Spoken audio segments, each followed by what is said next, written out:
Have a seat on your porcelain throne. It's time to talk some shit on the Powell movement.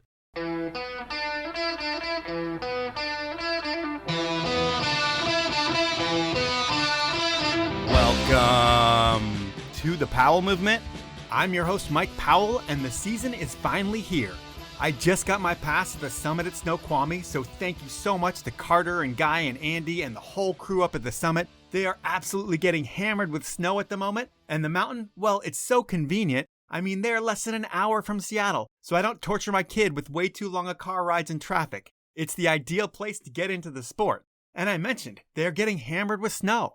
And when that happens, it usually means a lot of rain in Seattle. And that's where this week's Mike is an Idiot story starts. So we have this atmospheric river going on, which means inches of rain. And at 3 a.m. last Friday night, my dog wakes up and he needs to take a piss or a shit. I'm not really sure, he didn't tell me, so I let him out. He immediately starts barking like he's in full attack mode, and I see the eyes of a raccoon. Jesus Christ, I'm in my underwear, and I have no time to do anything but run into my backyard and try to save my French bulldog. So I sprint into the yard, which is now deep mud, and I'm barefoot, and as I'm beelining it to my dog, I must step in 3 different piles of shit. I'm able to grab my dog before the raccoon tears him apart, and I bring him inside. I clean off my shit-covered feet, and I get back in bed. Not 15 minutes later, the wind is whipping, so I decide to go check on my tent that covers my Traeger grill. I open the back door, and I see my 10x10 tent 2 feet off the ground and ready to take off. Again, I have no time to do anything but run through a couple more piles of shit, pull the tent down, and secure it, all while wearing nothing but my boxers at 3:30 in the morning. The good news is, the tent didn't break, the shit cleaned off, and I was able to get back to sleep. And sleep is something my guest doesn't get enough of these days. Zach Crist has a team of kids, a wife, and a couple of businesses that keep him way too busy for his own good in Sun Valley. That's what Zach's life's all about these days. On the podcast, we talk about the U.S. ski team days, the X Games days, the Alaska days, guiding, being a DuPont, and a whole lot more. It's an entertaining hour with an old friend, and before we get into it, I want to ask you to do a few things for me. First is follow me on Instagram at The Powell Movement. Second, please tell a friend about the show. If you know someone and you know they like snow, tell them. They'll like the podcast and it helps the show grow and it's greatly appreciated. Finally, please support my amazing sponsors who make this thing happen. They are Stanley, Dragon, Peter Glenn Ski and Sports, Alpine Vans, Elon Skis, and the 10 Barrel Brewery. Now, let's talk to Zach Crist. So first and foremost, you are a ski mom at heart, but you also have 4 kids, a wife, 2 businesses, an ex-wife, a family, an extended family in Sun Valley, and life might have felt busy for you when you were a pro skier, but I'm imagining that things are 10 times more crazy for you these days. Like, how do you stay sane? I don't really, yeah. I'm just like kind of hanging on to this period of my life, trying to like see through the fog a little bit, but it's fun. I enjoy it. It's like everything I have going on is worth doing, you know, and not too many people have the opportunities I do. So I try and be grateful and just keep kind of like moving through the forest, and I think I might get to the beach at some point. And you know, in your past life, you spent your time on airplanes traveling the world. Are you more of a homebody now in Sun Valley, just staying with the family and taking care of the business there? Yeah, for sure. Right. Like that was kind of by design. Just Sun Valley Guides is a kind of full-time job in itself, and it's great business, an amazing permit. And now I got Smiley Creek Lodge on top of that. So everything's local really. So Smiley Creek Lodge is 45 minutes away. So it's not far to go. And Sun Valley Guides is located right downtown in Ketchum. And it's pretty convenient. You know, I just live like 10 minutes away. So, you know, I love traveling. I've been traveling most of my life, and begrudgingly, I still travel because my wife loves it. And, you know, I love it once I'm there, but I hate leaving town. It's always a task for me. Yeah, I can imagine. And I would think before you only had to worry about yourself and making your flights and getting to your races and doing well, or getting to your trips, your helicopters and doing well. But almost everything that you did back then, it can be looked at as selfish. And does that change now with kids and life in Sun Valley? It's like a selfless Zach where you're constantly taking kids to practices and different things and it's not about you anymore? Oh, 100%, man. That's a great question. I feel like life is I mean, it was rewarding then, like traveling around the world and, you know, essentially taking care of myself in a bit of a dog-eat-dog world, racing World Cup or X Games, or stand on top of a big peak trying to figure out how to get down it safely. But it's now like, you know, it's not about me really ever, which is in some ways it's kind of a relief, and it's so much more rewarding because you have like all these little people that depend on me, the four of them, and my wife, of course. And that's my life, man. I'm just dedicated to other people, with a business. It's focused on serving people in the mountains, taking them out into the backcountry and showing them a good time and keeping them safe. It's pretty much flipped 100%, like 180 degrees. It's now about all the other people than me. Yeah, and with kids, there are some scary moments. I mean, there were scary moments in your pro ski career for sure. But for me, my first scary moment with a kid is I get a call about a month ago from a kid who's just crying. He'd wrecked on his bike. And I get no information other than, I'm hurt, come pick me up. And you get in your car, you drive like 80 miles an hour down the street to go see what's wrong with your kid. And he's just all scraped up and everything's fine. And that was just a scary thing. Have you had any of those experiences yet where you get the call from your kid and it's like, holy shit, it's go time. I got to figure out what's going on? Oh, yeah, man. They're all out doing stuff and getting hurt all the time, broken bones here and there. But fortunately, knock on wood, nothing too terribly serious. And, it's all part of growing up. Sometimes it's nice to see them get a few inexpensive lessons like, a broken arm, not the worst thing in the world. And then maybe they wise up a little bit. Yeah. And while I'm getting personal and talking about your family, I know bringing up 4 kids can be a challenge. It's expensive, it's time consuming. And nowadays, you have more time than you've ever had, it seems like. But the expense of 4 kids, I would think it's got to be way easier for you because you married into the DuPont family. And while you didn't marry in there for money, does it come with the perks of not really having to worry about finances as much as when you weren't married to a DuPont? It's a double-edged sword, my friend. Expectations come along with that. So, yeah, I mean, without saying too much, I'm married into a really wonderful family. They're beautiful people and super gracious and kind. And it doesn't really change the way I go about my business. I work hard, and some people might think I've got it easy, but I made sure that I don't.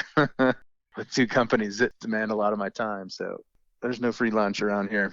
But do you get any of those crazy experiences that no one can really have because they're not associated with the DuPont family? Like, have you been to a family property where you're like, holy shit, they have pools that are decorative? You have to remember that the DuPont family arrived in America in like 1801. And so there's now like 3,500 descendants. And while the name, it sort of resonates with people, like if you ran the math on what kind of wealth that family is generated and then divided it by 3,500 people, it's maybe not as impressive as you might imagine. So the name really conjures up a much more sort of fancy image than reality would speak to. But again, they're certainly really grateful people for what's been passed on to them. And it's a head start, there's no doubt. And there's so many of us that are fortunate in this world. I live in Sun Valley, Idaho. It's like every corner has similar type story without the brand name of the DuPonts. Have you ever thought about changing your last name to make it Crist DuPont? Nope. There's like the baggage that comes along with that. It's real. People they think it's much more than it really is. So it's a gift and a burden all at the same time being a DuPont, I would think. Lots of opportunity, but lots of expectation. Yeah. I mean, people they connect the dots in ways that you're like, and number one, it's not really anyone's business, but they tend to fantasize about how it must be, but whatever. That's not my problem. Totally. Well, why would you ever change your name when you're a Crist brother and your family is pretty badass in itself? And for you, you're born in California. You're the youngest of 3, and I'm guessing the smallest of 3 as well? Yeah, smallest, both figuratively and the youngest. Your dad's a lawyer. Your mom's a teacher. I'm sure it was like an upper class life with some hippie ideals of chasing passion for the Crist family. And that's why you guys moved to Sun Valley when you're 6 years old. Were Roger and Diane hardcore skiers, or did they just want to create an opportunity for you guys where you could live in the mountains and experience something that they liked? Yeah, the latter.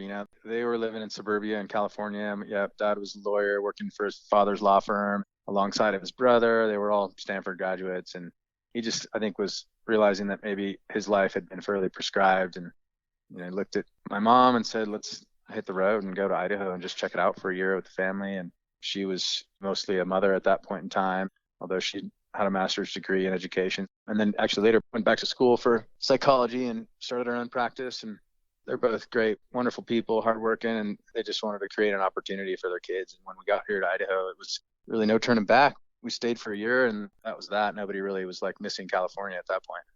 Well, when you guys get there, it's like you guys were skiing when you were in California as well, but you're more weekend warriors. And for you, you're so young, you probably don't remember that much of it. But when you move to Sun Valley and it becomes something that you can do every day, and it's got to be so exciting, like you guys are frothing and if that's all you want to do, is that kind of what happened when you moved there? It's like, whoa, we can ski every day? Yeah, for sure, right? We were just hitting up Squaw and Homewood, maybe not every weekend, but like, handful of times a year, maybe for a week at Christmas or whatever. But after school in Ketchum, Idaho, that's what we all did. Is what head to the mountain and go to ski team, and we just fell in love with it. So yeah, it's a blessed lifestyle. Sun Valley is unique in that way too, because there's no real commute from home to school to the mountain and town. It's all kind of right in one same place. Well, nowadays, when you see this with your kids and how they look at the mountain through their lens, is there a difference? Like, are they not frothing like you guys were about wanting to ski every day because they almost take it for granted because they grew up right next to the mountain? No, they're frothing. They're totally into it, which is cool, man. I can't imagine like having kids that looked up at the mountain and went like, nah, I'm not going up there. I don't feel like it. But right now we're having a pretty lean start to the winter, and the skiing's, fairly ordinary at the moment, but they're just dying to go up on the mountain every day. So it's pretty cool to see like skiing is fun. It isn't just something that like I went down the path and thought, oh, this is for me. It's like it resonates with a lot of people and certainly my DNA. So that's cool to see my kids digging it.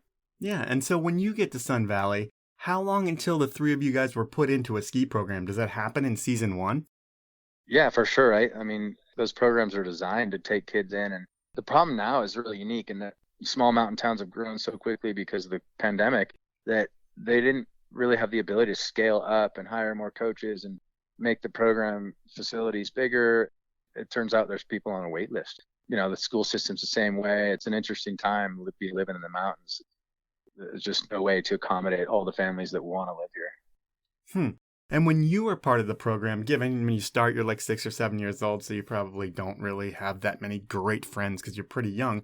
But who are the people that you come up with racing in Sun Valley? Like, is there a group of friends that I would know by name that you raced with? Probably, right? We had a really good core group. I think there were 6 or 7 of us on the national team at one point in time. So Mike Makar, Click Bloomfield, Skip Merrick, Reggie, my brother, and then, Megan Garrity, Megan Moe is Tommy's wife, Peekaboo Street. Yeah, it was a solid crew. Yeah. And when you have a brother and sister that are ski racing as well, and I'm sure it gets a little bit more serious for them pretty quickly because of their ages, does it take a little bit longer for it to get serious for you? No, I think in a lot of ways, being the youngest, you sort of learn the lessons that they were learning in real time. And so I didn't have to repeat some of the same mistakes, and not to say I didn't make my own, but it was an advantage in many ways just to be able to like kind of ride in the wake of an older brother and an older sister just to see how things are working. And when you grow up in a mountain town like Sun Valley, where you could have talented family members and you've seen other racers go through a program, and you can actually see that there is a path to greatness that's not too far away from where you are. It's not this crazy thing that's out of reach. It's just hard work. Is it pretty much just stay healthy and want it more than everybody else, and you really feel like you have a chance to make it? For sure, it's like it was a tangible thing. You grow up in one of these small mountain towns. Like there's a really strong hockey program now in Sun Valley. It's now spun off a couple of pro players that are playing in Europe that nobody's made the NHL, but it's becoming more of like a possibility perhaps to go to a good NCAA Division I school. But then for skiing, it was always like a thing, it's starting with Gretchen Fraser being the first American Olympic champion. And that's a tradition that's held strong. You get Kristen Cooper and Peekaboo Street and just a number of great Olympians over the years that there was no question that like as you grew up as a good skier, if you were getting proficient at it and beginning to think like, wow, I might be able to make a career out of this, like you were probably right because, some of the best skiers continue to come out of Sun Valley, Idaho. So for you, when you're coming up with Reggie and Danielle, and they're both pretty badass in their own right, were you always looked at as their little brother? Like everything was like, oh, there's Reggie's little brother. There's Reggie's little brother. Yeah, for sure. As you get older, people kind of lose track of like who's the older brother at this point. But now that we're in our 40s and 50s, but yeah, for sure, that's how I was identified as the little brother, which in many ways I'm fine with that. And we said it was both literally and figuratively. I mean, Reggie's like a bigger specimen of an athlete compared to you. Did that ever play into your psyche or anything? Did coaches ever look at you and be like, man, it's going to be tough for him to be as good as Reggie because he's a smaller skier. Did that ever play into your racing? I guess so. I mean, it depends on the coach, right? Like, certainly like different dynamics at play with me being a smaller guy with just different physics, right? So I was more of a technician and better at turning than gliding, and he was quite the opposite. So we did well at different places at different times. And so I think Bill Egan was the men's head downhill coach at the time, and he was an ex-football coach. And I think he definitely looked at like that group. There was a lot of powerlifting going on, and we trained like we were a bunch of football players. And so I think there was sort of this notion, and it was pervasive like through the industry. I think Darren Rahlves would tell you at that time, like there were people that looked at him and then it flat out said like, you'll never make it as a downhiller, like don't bother. Right. And, he just made it his lifelong goal to prove those people wrong, and to a large extent, like we both proved him wrong. You didn't have to be a giant to be successful in speed events. It certainly helped in certain courses, but, as the World Cup, it's evolved over the years and it got to be more of like a technical skier's race, even in downhill. And I think there's no way to like win at that level unless you're really good at turning. And it seemed like where Reg, I think we talked about it in his podcast, he was the bull in the china shop who was just powering through everything. And he started a little bit later in serious racing and the chips were stacked against him, but he didn't care. He was like the fullback. He was just going to put his head down and power through, and he was going to make it. And he was able to force his way into the Olympics and do a lot of different things and on the team. But with you, it was more technique and strategy. Did you go into every race memorizing race courses and realizing where you needed flat bases, where Reggie might be like, I just have to go fast, and you actually had to think about every little step of the course? Oh, I think that's true. Yeah. Like in my head was like, wow, I'm done growing to, like 5'7", 180 pounds was the biggest I became on the World Cup. So big enough, but definitely on the small end. So it felt to me like I had to really think of all the different little ways that I could be better than anyone else. And so with that, it was like I developed a strong work ethic and trained super hard. And I knew that I had to take advantage of my time and every little ounce of effort I could put in. With racing, you end up in the junior worlds in 91 and 92 when you're a teenager. Is this around the time that you get on the U.S. ski team, or how does that whole thing come together for you? Yeah, I mean, it's so long ago, right? The timing of all that has eluded me. Were you in high school when you made the team? Yeah, right out of high school. So right after the Worlds, because you graduated high school when? 91. Yeah, so 91, you were in Junior Worlds 91, 92. So your 92 year in Junior Worlds is what puts you onto the U.S. ski team? Yeah, thereabout. And then I had sort of blown off at Dartmouth education for a couple of years. I deferred, and then the racing thing continued to progress. And I'm not sure Dartmouth really would have ever suited me, just being such an East Coast traditional Ivy League school. But I always kind of wondered, like, that was definitely a fork in the road for sure. I mean, you've got to look at it as Dartmouth is one of those schools that's super hard to get into, and it's one of those elite places that you could go. Most people can't get into it, so it speaks levels of your education, but at the same time, you're an athlete, and you're not going to worry about an education when you have this window opened up for you to be on the U.S. ski team and to travel the world. And I know you more from after your race career and your X Games career, and you were like the ultimate ski bum when I knew you. You'd ski your ass off all day long and après the rest of the time. And back when you're making the U.S. ski team and getting on the U.S. ski team, I would think it's all focused. There's no alcohol, no drugs. Did you look at yourself as a high-performance athlete at that point and watching everything that goes in your body? Oh, 100%. Yeah, I was super diligent about it to the extent that I probably wasn't as much fun to be around, but that was just what it took. It was like hyper-focused and definitely like paying attention to nutrition and every little step. I mean, there was some partying going on, of course, mostly just drinking with the guys on the ski team, and that environment with that intensity, like, we would charge as hard at night as we would during the day, but it just didn't happen all the time. What's funny to me, though, is that you and your brother have this speech pattern and voices that are straight out of Dazed and Confused at sometimes, I feel like. And I can never imagine you guys being anti-anything. But back then, are you anti-drug and anti-experimentation and almost look down at that kind of stuff because you're athletes? Yeah, I mean, those are different times, right? Like you're going back into the 90s, early 90s, back when people thought differently of even smoking weed, right? Yeah, totally. But it was part of the mountain town culture, like it was a thing, but it was pretty obvious that it wasn't really conducive to being a world-class athlete. So it was something that I probably recreated with occasionally. And then by the end of the 90s, when I was done ski racing and trying to be a fine-tuned athlete, I was more relaxed about that sort of thing. But marijuana and alcohol was about where it stopped. One thing that I did hear about with your high school is while you're not partying and you're not smoking weed and doing that kind of stuff, there was an award, it sounds like, that your high school gave to a kid every year after you graduated in your name for the kid that was consistently late without a care about being late. Is that true? Well, I was 20 minutes late for this interview. What do you think? Well, you said you would call me back in 5 and it took 20. Yeah. So. All right. Well, some patterns are hard to break, but I think anyone who knows me would tell you that I give people my attention and my time, maybe a little bit too gratuitously, because I think it's a decent quality, but it definitely ends up being, hey, the next person that I was supposed to meet is being hung out a little bit, which is disrespectful, So obviously it was an award because it was a somewhat of an endearing quality that I would be standing in the hallway, talking to someone and giving them my attention, but then I'd roll into class late and they were like, yeah, this again, right? So it's been a battle for me to really try and correct that in myself, but I'm not sure I've really ever gotten there. Now it's time for a sponsor break, and I'm going to start with Elan Skis. Why? Because last season was my first season on my Elan Ripsticks 106, and I will tell you that no bullshit, my skiing got better for the first time in 15 years. I credit that to having a ski that is lighter and more playful than what I was used to, but still just as rock solid underfoot and throughout the turn. This year, I'm psyched to ski my Ripstick 96 Black Edition, which will be the lightest ski that I've been on in ages thanks to the space-age carbon materials and wood core construction. And you know what? There's something to be said for a handcrafted ski built in the Slovenian Alps, and that's what Elan skis are. I like having skis built by skiers, and I know you will too.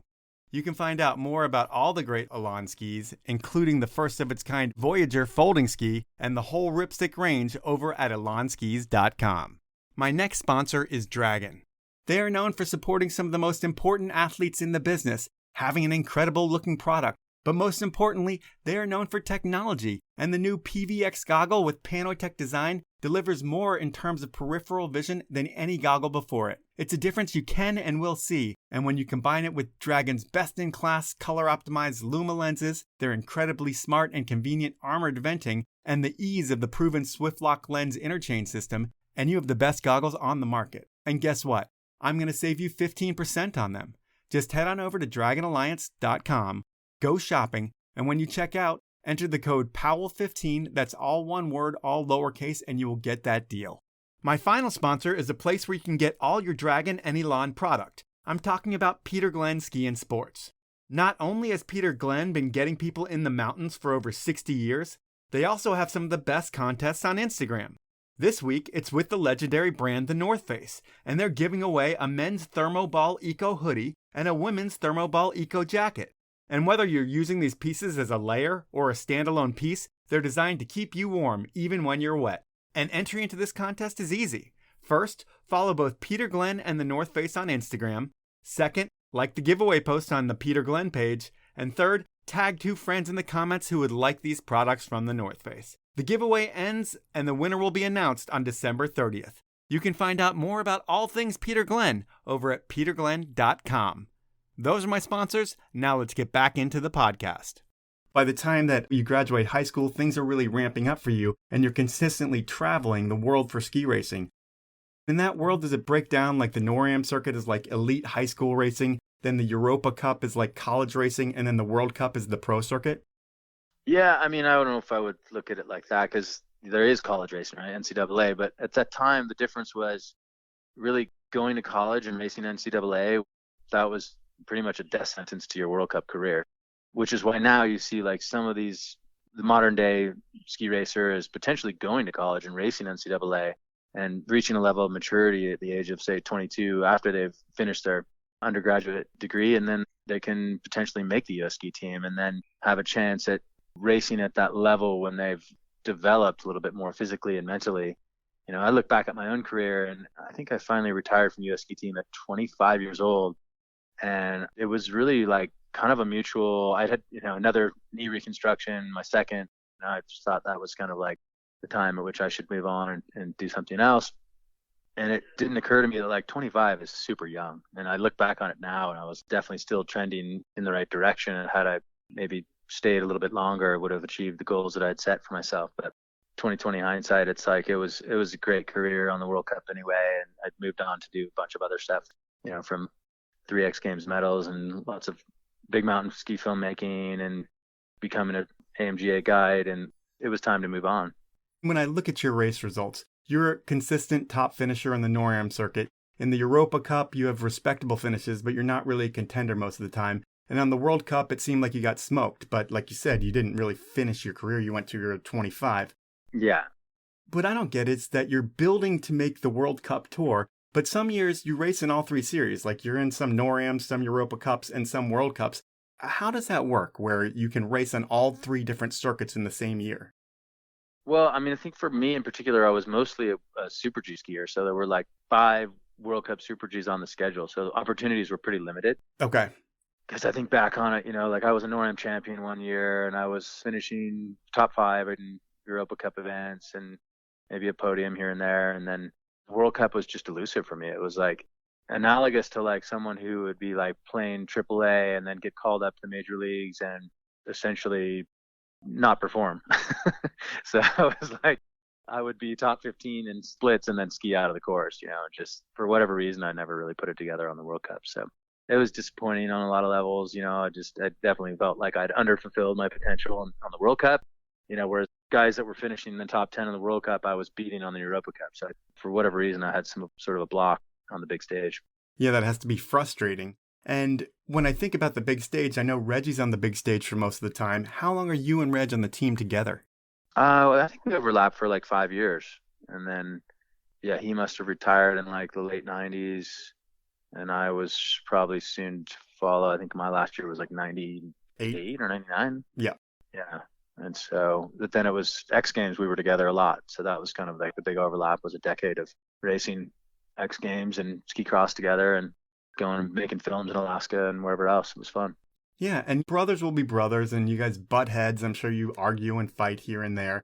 But how are you and Reg in the ski team days? Did you guys get along and help each other out on the race course? Or was it more every man for themselves back in the U.S. team days? It was pretty much every man for himself. We always shared a bit of information, trying to help each other out with brothers. But it was competitive, like, God, I can't remember who was there, but we got into like a full-on fist fight, like in the middle of the street. And I don't even think there was any drinking involved. It was just a brotherly throwdown. And we were both in the prime of our careers, like maybe more power than we certainly have now. But it took like 2 grown men to like pull us apart. The funny thing is, Reg does not remember that because I asked him specifically, Reg, did you guys ever get in a fist fight? And he said no. So that's pretty funny that he doesn't remember it. Well, that's good. He erased it from his memory. I don't know if there was a winner from that fight, but it was not one of our proudest moments. And from what I hear about your race career, it was like during your training runs, you would take chances, ski a lot looser, and have really good times. But when it counted, you would tighten up and you'd make key mistakes in your runs. Could you feel the pressure when it was your turn to go, or what was the block that you were having?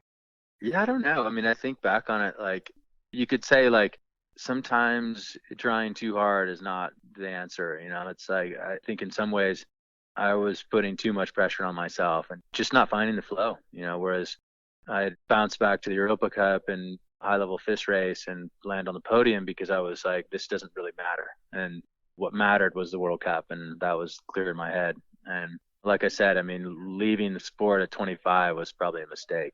It's like I was on pace. I was going to crack the code at some point. With splits in the top 10 and 15, it was like I was there. I just didn't land it. And one thing with the racing that is not happy by any means is crashing, and you're going at Mach speeds super fast. What was your worst crash like on the race course? God, there were a number that I remember. One in particular was training in Zermatt, and it was a day of downhill training. And in the fall there, like October or something, and if you're familiar with that glacier, it's like at the time, I'm sure they don't do this anymore, but there was like a rope line that essentially loosely fenced people in to like groom snow where they could fill in the crevasses and bridge things over. Mm-hmm. And then the rope was like anchored by these steel poles. And I'd always kind of looked at that thinking like, wow, man, if you got off course and wrapped one of your legs around one of those steel posts, like it'd just ruin you.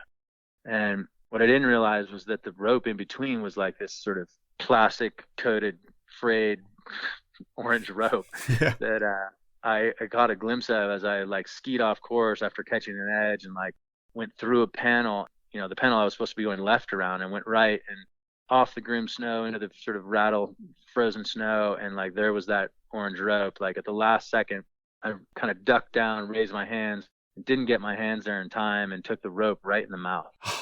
I was probably going about 70 miles an hour, 65 when I made the mistake, and I couldn't have slowed down much more below than 40 or 50 miles an hour, and the thing just clotheslined me, and I head slapped back onto my tails and spun out the other side and was like, oh my God, did that just happen? My face was completely covered in blood and my whole mouth was numb. Like I couldn't tell what had happened. And so I still had my skis on. I skied down to the next spot where the coaches were and just like, hey, what's this look like? And it was a mess. Like fortunately I had all my teeth, but I had peeled the gums off of my upper teeth and had to go get dental surgery and like had basically burned the skin off of both sides of my mouth and wrapped around my neck. Like I had both sides of my neck were rope burned. I just think back on that as being like, wow, had that been below my chin, just like an inch and a half lower, it probably would have killed me. Jesus, man. Yeah, that one stands out. When that happens and you have to go get fixed and you're on the U.S. ski team, is that all the U.S. ski team's responsibility, or does that money come out of your pocket to fix yourself? No, I think we were covered. I'm trying to remember how that all went. But yeah, I mean, I know I had my fair share of injuries, right? I had 2 knee reconstructions, broken arm and some ribs and whatever else. But on the ski team, as I recall, where there were the team doctors would essentially prioritize you, and they would, fly you to, I think Stedman did one of mine, Dr. Rosenberg, another, and those were all handled by the U.S. ski team. I'm not sure how it is today, but it was, excellent medicine is really long and short of it. And I would think that the whole world of being a ski racer at your level is like a mind fuck. Like, yeah, you've made the U.S. team and that gets you traveling the world. But in that world, it's like if you're not first, you're last, which means you're last a lot. Yeah. And that would be a lot of sorrow to deal with. Like every week coming home, especially on the World Cup level, it's like, I don't think you ever won a World Cup. So you come home and you've never won a World Cup, and that might be a goal. And is that frustrating to you? Even if you make like 4th or 5th, which is an amazing accomplishment because you're an elite athlete, but does it feel like you're leaving a loser every time?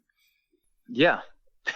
Honestly, it was like in a constant state of like going, yeah, if I hadn't made that mistake here and there, it was, I was super analytical, like critical of myself. So I don't know, it's a tough reality, like being in that situation where basically you're beating yourself up like day after day physically, skiing on, like during my World Cup career, that was like when they were using chemicals on the course, basically injecting the slope with, I think it was called PTX or something. But people who raced at that time or watched World Cup at that time remember it. Basically made the best skiers in the world look like they didn't even know how to ski because the snow, had just this crazy texture that like not even the sharpest edges could really find a grip on.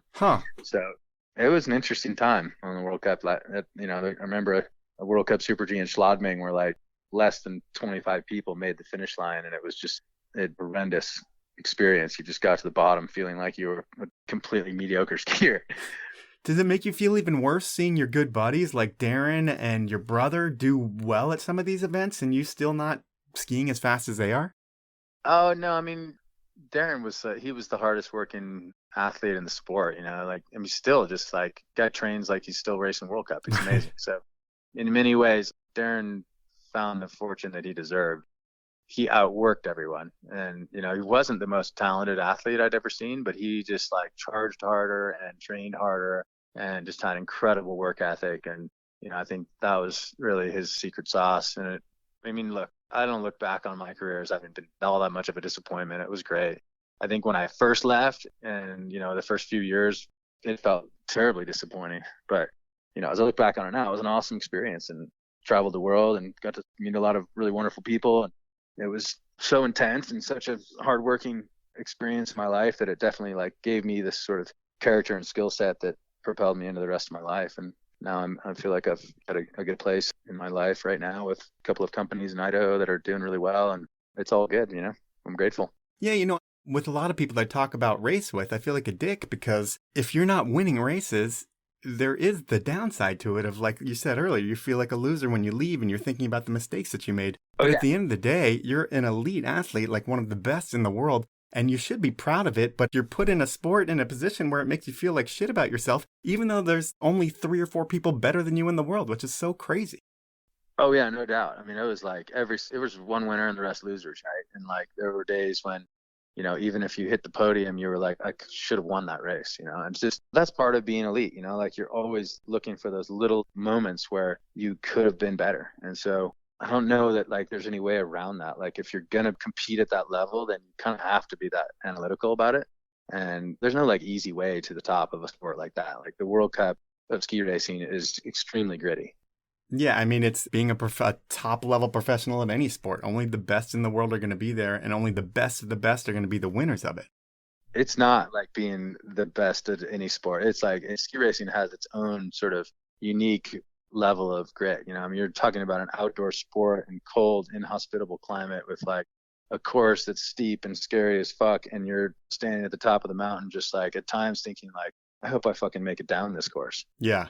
And then it's a whole nother mindset to be like, I'm going to make it down this course and I'm going to look for every ounce of speed I can get out of each turn, which is going to send me into the next pitch with like maybe more speed than I want, but I'm going to keep searching for it. I envy those people who like reached an elite level on a track or a grassy field that like had relatively consistent and maybe more hospitable conditions than we had as ski racing, so it's different. Yeah, there are a ton more variables, I guess, than most other sports. But now I'm going to talk about one of the heaviest moments of your life. And it's after Reggie retires, you come back to Sun Valley in like 96, and it's between races. And you have, I don't know if it's your first life-changing event in the mountains, but it's pretty close. I think you're skiing with your buddy, Bret Samus, and he just won a local race. And you end up watching him hit a tree and he passes. How does that change you as a person? Yeah, that was really pretty crazy experience for me emotionally.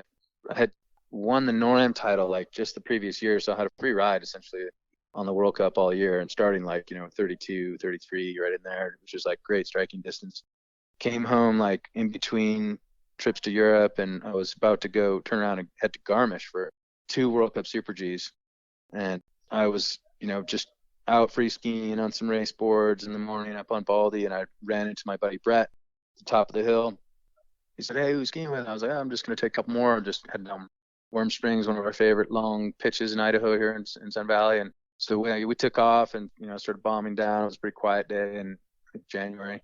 And at one point, like, I think I was leading and then he passed me and we were skiing fast, like easily 50, 60 miles an hour and about as fast as you can go dressed in normal ski wear. Right. And we came down towards the bottom and he just kind of got compressed like over a bit of a terrain feature. And he was literally like, 20 yards in front of me. So I watched the whole thing unfold. But yeah, he blew through like a snow fence, which was really not much of a fence. It was just like a, kind of a barrier between like where you really shouldn't go and certainly not at that speed. And yeah, he had just, as the dust settled, like I came to a screeching halt and he was literally just right on the other side of the fence and it stopped on the first tree, went from 50, 60 miles an hour to 0. And, it was not a good result. It completely smashed the side of his head and was, unconscious and never regained consciousness. I gave him CPR, got him breathing again, and it was heavy duty. But it was, it's just, that's skiing really in a nutshell. It's like, it shouldn't be taken lightly, especially if you're going to, be charging that hard. And, this is back in the days when like helmets were sort of an afterthought. Right. Now everyone seems to wear them much more commonly, which is great. I'm not even sure a helmet would have helped him in that situation, but it's just the deceleration must have been so massive. Yeah, it was rowdy. I don't wish that upon anyone to be in that sort of situation where you see one of your good buddies go down like that. Does it make you question your skiing after that? Like, is it something that's in the back of your head for a year or so of just like that happened? Oh, yeah. Yeah. For me, it was like, I was literally like getting on an airplane the next day to fly to Europe and go race World Cup and like, regain sort of like the mentality of like competing at that level and being a winner. It was like, whoa, my head was not in the game. And there have been other instances in life where, you can see the fragility of all of us, like the mountains are dangerous inherently. And if you're not being hyper vigilant about like being careful, then they'll slap you down. And I think unfortunately Bret was such an awesome dude. He was really like passionate about life and he was charging that morning and paid the ultimate price. But that's reality, man. Like some people die in a car accident and he died on the hill. And I don't know that he ever really suffered so much. I was able to get him breathing again and he lived for 3 or 4 more days in a coma, but we knew pretty immediately that he wasn't going to pull that one off. But we've all lost people in the mountains. It's just sort of the nature of this lifestyle that we live. And, part of the reason why I went ahead and took my education to the MGA level was just to try and mitigate the risk as best I could. But it's still dangerous. Yeah, and that's a heavy one. And then you get back to racing, you get on your plane, you go back to your racing, and you do that for a couple more years, and you blow your knee, like you said earlier, and you get that fixed. And when you retire from the U.S. ski team, is there a sense of relief, a sense of let's go ski POW, a sense of let's party, a sense of disappointment? Where was your head when you got done with the U.S. ski team? Yeah, all those things, like definitely disappointment and just kind of defeated, like having blown my knee out again, just going like, wow, like heavy toll on your own body, like for what result, like not the result you dreamed of, right? So there was that. And then relief for sure, man. I was going to school at UC Santa Barbara. I had found a bit of a rhythm, like going to school there spring and summer, and then traveling with the US ski team the rest of the year. And it was great. It was like, I only had 2 or 3 more quarters to finish after that. And, as I say, I went to Santa Barbara my first fall quarter after I quit ski racing.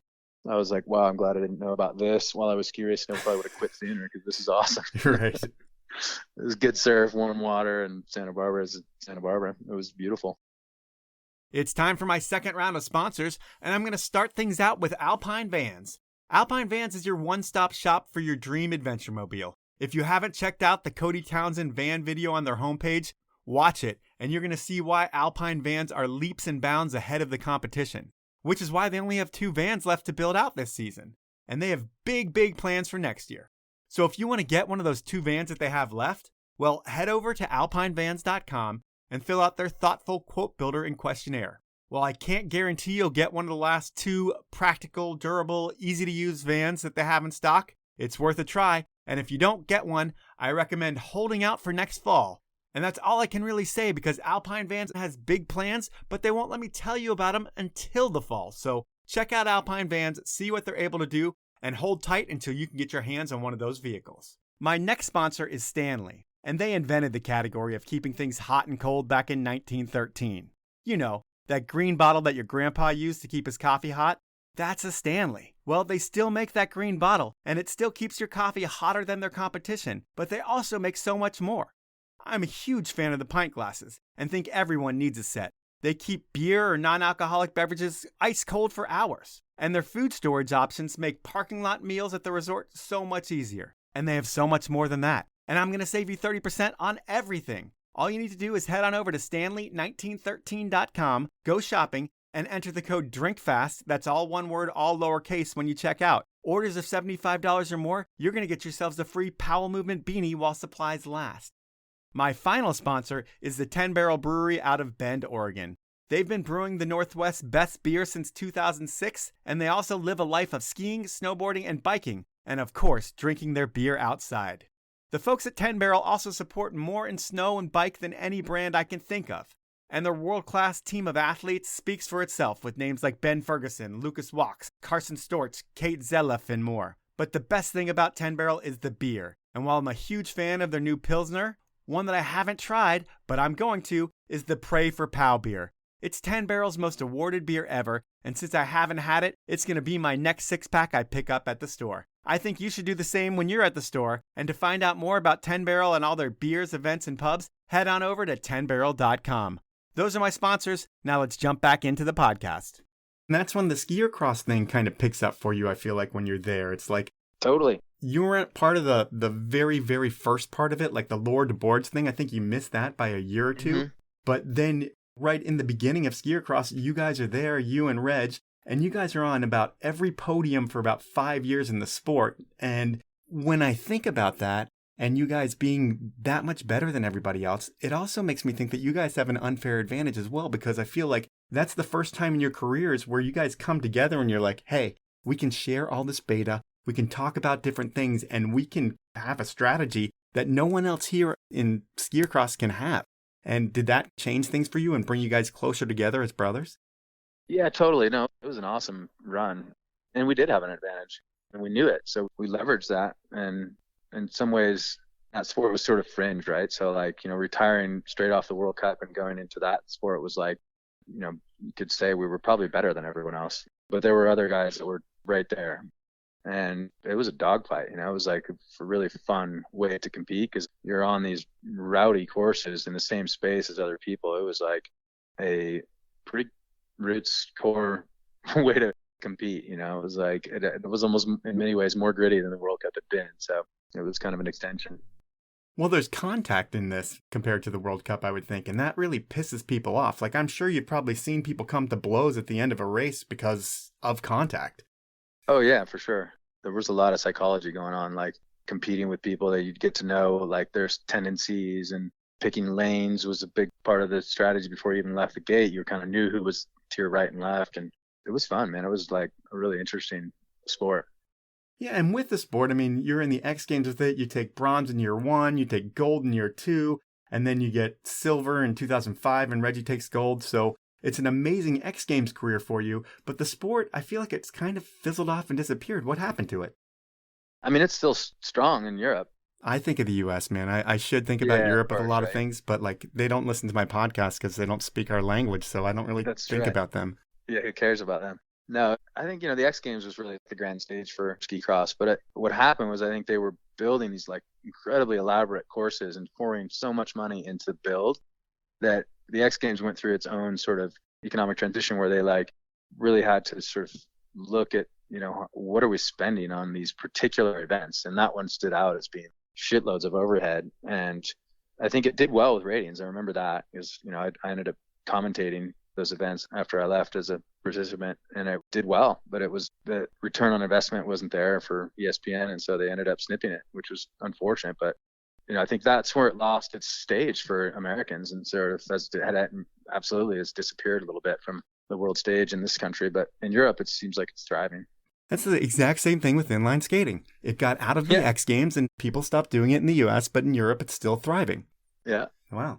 Well, in looking at your career, I mean, there was a few different phases of it. You had the spandex days, you had the skier cross days, your Warren Miller and Alaska days, your K2 days. They all kind of blend, I guess, towards the end. But which phase of your career were you able to make the most money being a skier and only a skier? I guess those years as an X Games medalist, those were pretty fruitful. I mean, I'd say those were probably the most fruitful economically, but nothing like you might imagine, like just barely over 6 figures probably. It wasn't like that impressive. And then I think some of the years as a free skier were probably right in that same zone.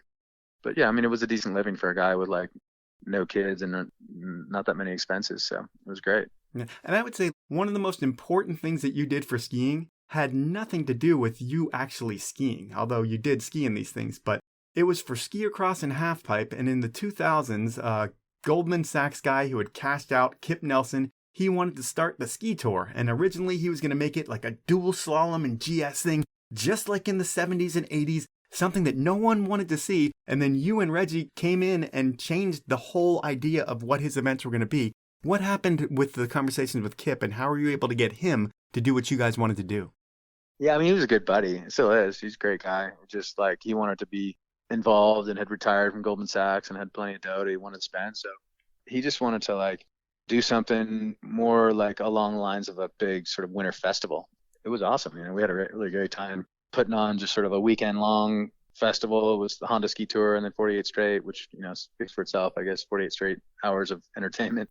We had some amazing bands, but the ski racing or the ski competition itself, I just thought, if you're going to do racing, then I would do ski cross. And if you want to do something that's like capturing the attention of the American people, like I felt like halfpipe was thriving at that time. You could make the case against that now just because halfpipes kind of ran the same course of like being so expensive to build the super pipe that like now you can only find them in like, half a dozen resorts in America still have a super pipe. So it's an interesting deal, and probably why that tour really lasted as short as it did is just because like the build outs were expensive. Dude, you guys put so much money into it. I think in year 1, it was like a $10 million thing. And at the end of it, I mean, there were lawsuits out there for $8 million that like Jeep owed you guys. So there was some crazy money being pumped into it. When I talk to any athlete, when they talk about the ski tour, they talk about how much money there was. Like Jossie Wells was saying that he got on the podium and took 20 grand home. And that changed his whole life. I mean, he was like a broke kid who's come to the U.S. to try to make it. And the ski tour was the tour that was really like the pivotal moment in his career. So it was a huge event that everyone loved going to. But the end of it was just the infrastructure and everything just cost too much to keep it going. Yeah, I think so. I mean, of course, all of this was timed with like the 2008 financial crisis, right? So And that's what, the bottom fell out for Jeep and they reneged on their contract. And without like the title sponsor, there was no ski tour, so it just, the whole thing imploded. And I think at a certain point, it was just clear that the glory days were over for having big sponsorship dollars to back all that prize money and those big build outs and having a week-long festival. But it was awesome. It was a great run for a couple of years. Everyone loved it. And I'm glad it's still remembered as a pivotal moment for people like Jossie Wells. Yeah, and it's a tribute to you and Reg, man, because if you guys hadn't stepped in, it sounds like it could have been a different event. And it probably still would have been fun, but it wouldn't have been that event that changed things for people like Jossie Wells. So that's pretty cool. Yeah, it just made it much more progressive. It was like it captured the attention of what was new and innovative about skiing at that time. So I felt like for sure I had a big hand in influencing that, and it gave it a different image. It was cool. And then another thing that I think is cool about your life is the opportunity to ski with cool people and interesting people in Sun Valley, because there's people that pretty much represent every aspect of life except for poor people in Sun Valley. So there's we have those too. But the poor people there make more than me. So right. It's a little bit different. But I remember you talking about being tight, or at least skiing a lot, with Jan Winter, the founder of Rolling Stone magazine. Who is the most interesting or important person that you've gone skiing with? That's probably Jan, honestly. Like, he's a fascinating character. Depending on which book you read, right? It might leave you with a different impression, but he's awesome. I know him as a friend, and he's, I think, a really phenomenal person. He's like hyper intelligent and has been a part of like some incredible history. And when it comes to music and rock and roll in particular, and Rolling Stone magazine really was like a great experience for readers worldwide, right? So his son still works there and essentially runs the show. And, I think it's changed a lot since John left, but, it's a pretty cool legacy. And he was just like really always super interesting to go and ski with and have fun with. He's like the sort of guy where, he'd pull out a bag of Gorp, magic Gorp, if you will, and we'd go skiing for 6 hours and just burning laps and skiing fast and having a great time. It was super fun. Nice. And then I also heard that you got to ski with Robin Williams, which must have been pretty interesting as well. Oh yeah, he was awesome. Yeah, really phenomenal character, super hyper intelligent guy. Like the guy, he just had so much character, as you all probably remember from any film you've seen of him. Yeah, he was a lot of fun. He would you get on the chairlift with him, and I skied with him for like a week, and we would get on the lift, and he'd just have like this dialogue going on in his own head, but out loud. And I would just sit there and like watch this guy have like these two fictional characters, like having a conversation with one another. I mean, it's phenomenal, like what was going on in that guy's brain. It's got to be cool, because while you're probably in awe of him on the lift and having those conversations, he's probably in awe of you and your ski ability, which makes it like a mutual respect that has to be really, really cool. Yeah. I mean, I'm not sure anybody like really, I think they like the companionship more than just like learning how to ski. I mean, like I always used to tease Jan Winter because like he had essentially a flat learning curve, I'm like, I'm not sure I did anything to help him ski better, but we sure had a good time together. So I more or less pointed him in the right direction and put him in the good snow, and we enjoyed each other's time. And that's what it's all about, just skiing in the mountains with good people and enjoying the good life. Yeah. Well, I could go on and talk about your K2 days, you becoming a guide, you going to Alaska, you pioneering the sawtooths, but we don't have enough time. That's all right.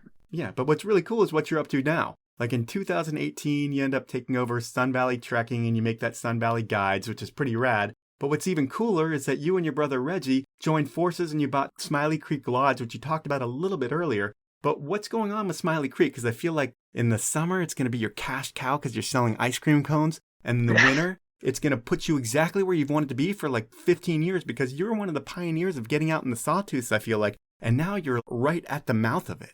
Yeah, cash cow might be a little bit of misleading. It's more like a cash vacuum at the moment.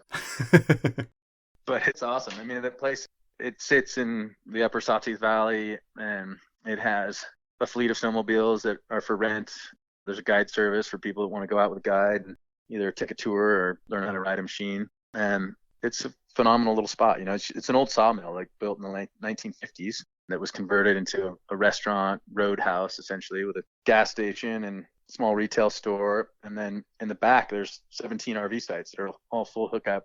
And I think that's kind of the opportunity that we have, is to try and revamp the RV park and keep the inclusivity of people to are able to pull in and unload all their recreational vehicles and go and enjoy the Sawtooth Valley for what it is. And then we just purchased 7 tiny homes that will be installed on those RV sites, plugged in, and they'll offer like a much more high-end lodging experience. So it's going to be fun, man. It's like, we've been making improvements to the restaurant, and, it's a new chapter. It's like, never imagined I'd ever be a restaurateur or the owner of a gas station, but it's a really special spot. And I think it's the sort of thing that somewhat reluctant to even speak about it publicly, because it doesn't need any sort of lift. It's like, there's plenty of people that are enjoying it as it is right now. And we, in many ways, we bought it to see it not change too much, so we'll clean it up and make it look and operate more efficiently. And I know people will really enjoy it. It's an awesome place.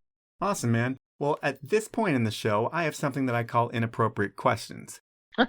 For you, I have the greatest American downhiller of all time asking the questions, and they're pretty deep, and they're not as inappropriate as I would prefer, but you know what? Darren Rahlves can ask whatever the fuck he wants, and he did. He's a pretty clean-cut guy. Yeah, he asks like deep questions, stuff where, like about race careers and stuff like that. So I'm going to cue his questions up, and then you can answer them, and I'll let Darren speak for himself. Here we go. Okay. Hey, Zach, D here. We all know in your younger days, you're pretty unorganized and scrambling to make flights. Seem to come a day late to Europe quite often. But what has changed now? I know it's very important to be timely with your guests. All right, so what has changed now? And based on the time that we started the podcast, I'm going to say not too much has changed. But what has changed now? Is it one of those things where you're late for some things, but when you have guests and you have appointments, like you're not late? Kind of, yeah. I mean, I guess you could say, yeah, I never missed the start of a ski race. So, I mean, it is somewhat about priorities, but it's also like, yeah, I mean, I juggle a lot of shit, right? So that's my lousy excuse. But I would say, yeah, some things have changed, and I definitely value other people's time, and I try my best to make sure that I don't keep people hanging. But at the same time, in casual environments where being on time isn't critical, it's like, pull your phone out of your pocket and busy yourself. I'll be there in 10 minutes. Yeah, totally. All right, well, we'll jump into his second inappropriate question. Oh, good. Hopefully it's more inappropriate. I don't think it is. All right, buddy. Number 2, back to a U.S. Speed Team training camp in Switzerland in the fall. I was starting to kind of light it up a little bit that time. I remember I was catching up with like Kyle and Mo and AJ, and you had like a little episode. I don't know if you're trying to push it, a little too much and keep up with me, but what happened that little time you hit the compression, squat out in the tails, and went zooming off course towards the crevasse? Oh, right. It ended up ending your trip. Yeah, so he's referring to the rope line that I spoke of earlier. Small mistake turned into a big result, but like I said, I think it probably got off easy by not dying, and it turned out okay. But yeah, I mean, the boys, I remember coming back to the hotel like after having been to the dentist and getting my gums sewed up, and I couldn't even really like speak or smile, or like barely, I had to like eat food out of a straw. And I remember coming into the restaurant in Zermatt, and like everyone, all my buddies, Mo and AJ and Rasmussen and Darren were just looking at me. Like they couldn't look at me without laughing, because they said I looked like Homer Simpson, because I had no skin above my upper lip, below my lower lip, and all the way wrapped around on both sides of my neck. And they were just like giggling, laughing. They were like, I hate to laugh, but that just looks ridiculous, because I couldn't bandage it, right? It had to like, be basically was all like, lathered up with some healing ointment, and just, oh my God, it was a mess. Yeah, I can imagine people just looking at you in airports and stuff like, stay away from that dude. All right. We will go with his final inappropriate question. Okay. And this is a little more serious, kind of busting your balls a little bit here, but when we were in training sessions, you and I are always neck to neck and just battling each other, and we get to the races and you just weren't quite tapping into your potential. And I know it was frustrating for you, but it was frustrating for me too, to see a buddy of mine that I was hoping to battle with and work up the ranks on World Cup. But yeah, what was it that really held you back from really tapping into the speed that you had at those World Cup races? And I remember one race in Garmisch, Germany, where it was just, I don't know, like for me and you, it was pretty frustrating.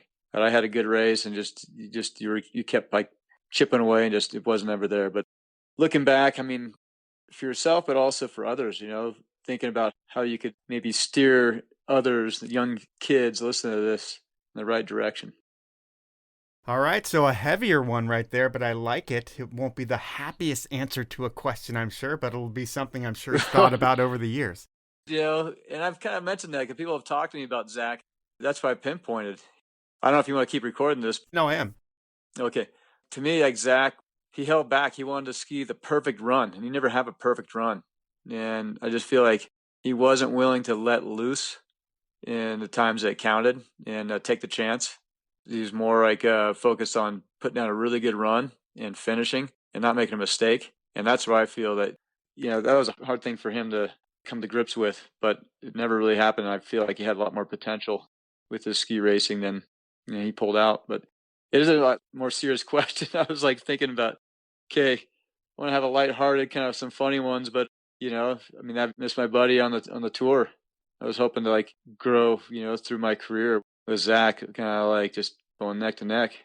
All right, so I can't really make out the question there. It was kind of like 20 years later, 25 years later. Are you able to look back and pinpoint anything that really made things change for you on race day compared to in training sessions? Because maybe you couldn't see it back then, but if you were to tell your kid or another kid who's on the U.S. ski team who's having those issues on race day that you were having back then, what would be the things that you would tell them? Would it be like take a big bong rip before you drop in, even though you'll fail your drug test? Yeah, maybe that should have been my tactic, right? Care a little bit less. But first of all, that's a compliment coming from Darren that he thought that I, had the same potential and we were neck and neck. That's nice. But fucker answered the question right, and after he asked it. So he's right. I didn't take as many chances as I probably should have. So the reality is, yeah, I think that's be my advice to anyone else who's in that predicament where it's like they can't quite crack the code on the world stage. Is just like take chances, and just try and like find the flow. Because I've certainly looked back on it and feel like I had, as Darren said, it was like all the potential was there. Everything was lined up. I was strong enough. I was big enough. I had everything going in my direction, but I was just like, couldn't get out of my own way. But that's not an uncommon story, I think, at that stage, and sometimes it takes a little bit of luck, you have that breakthrough moment and you're like, this isn't hard. I got this, So to some degree, it still remains a mystery to me, like why I never quite cracked the code, but that's part of life, man. And it propelled me into other directions that I'm certainly grateful for. So that's really the only answer I can give it, is just like sometimes you just don't get what you want in life. Yeah, that is definitely true. I've experienced it a lot and, I'm still here. So whatever. That is the podcast. And I will say that when we worked together, I looked forward to when I would see Zach and Reggie. I mean, you guys were like the most fun, laid-back dudes who never really seemed like you guys were pro athletes. But then if you dug deeper, you realized you were more pro than anybody else that I had ever even dealt with, just based on all the different things that you've done through your career. But you've always maintained a humble attitude and just a really approachable, laid-back vibe. And I always appreciated that about you too. And I look forward to having a beer with you somewhere sometime. And thank you for your time, my man. You bet. Right on, pal. I look forward to having a beer with you too. We'll catch up one of these days. If you ever make it out to Idaho, love to see you. So that was time with Zach Crist. And man, I love both Reggie and Zach. While they're late a lot, which is a total pet peeve for me, I have friends that are constantly later, so I'm used to it. And these guys are so laid back and rad that I can't even say I've ever even noticed their tardiness. And it for sure never bothered me that much. Which is a funny thing because being late usually really gets me frustrated with people. But that's a totally different story. The cool thing about Zach, or the hard thing about Zach, is that he always had to follow his better brother. And when I say better, Zach may be the one with the better technique, but Reggie always had better results. But that shit never seemed to bother Zach. I mean, he's a U.S. ski teamer and an X Games gold medalist. That's a phenomenal career right there that anyone would be proud of, regardless of what their big brother did. And all those things built Zach into the badass that he is today. If you're in Sun Valley, you need to find the Crist brothers, buy them a beer, and shoot the shit with them. I always found that was almost as fun as going skiing with the guys. But I think you have to pay to go skiing with them. That's the podcast. At this point, it's time for the review of the week. And this week, it's going to be a little different. I am going to read a review that I received on Facebook, as it's amazing. And while I usually don't send out a beanie for a Facebook review, if you write something that blows my mind on Facebook or on Instagram, I will read it on the podcast and I will send you a beanie if you email me at mike@thepowellmovement.com. So this week's review comes from Mike Maralt out of Aspen, Colorado. And there are no stars as this is a Facebook message, but here is what Mike had to say about the podcast. Do yourself a favor. Look at the list of pods here and just start listening from the first one. This podcast is the history of modern skiing on all levels from the mouths of the people that created it. It's significantly more than just rad personalities and interviews. It really is a body of work that skiing needs. Well, Mike, I want to thank you for that review or that thought. I definitely appreciate it. I also think I do some stuff with snowboarding and other sports as well, but I will say it is a predominantly ski-focused show. Out of my 250 episodes, I'm sure about 175 have been ski-based, or maybe 150, whatever.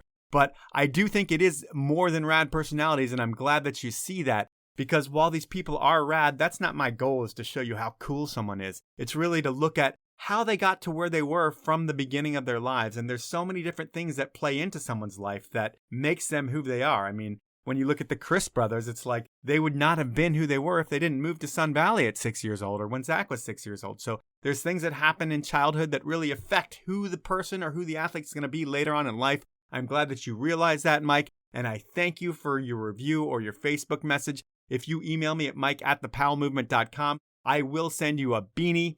For anybody else that would like to get a beanie, well, it is easy to do. As you know now, that if you put a Facebook or an Instagram message up that kind of is a review of the podcast and it's awesome and I read it on the podcast, you will get yourself a free beanie. But you can also do it through iTunes reviews. And I used to think iTunes reviews used to help build the show and pump me up in the algorithm. I don't really think that's the case anymore. All it really does is make me feel good about myself when I get a positive review and bad about myself when I get a negative review. So I don't really care what kind of review you put in, as long as you submit something and contribute, because I'm contributing podcasts to you. I'd like you to contribute reviews to me. And here's how you do it on your smartphone. You want to hit your podcast icon on your iPhone. Then you want to search for the Powell Movement. And even if you already subscribe to the podcast, you still need to search for the Powell Movement. Then you want to click my logo. Then you want to scroll down to where the stars are. You're going to give me a star rating and review, and you're done.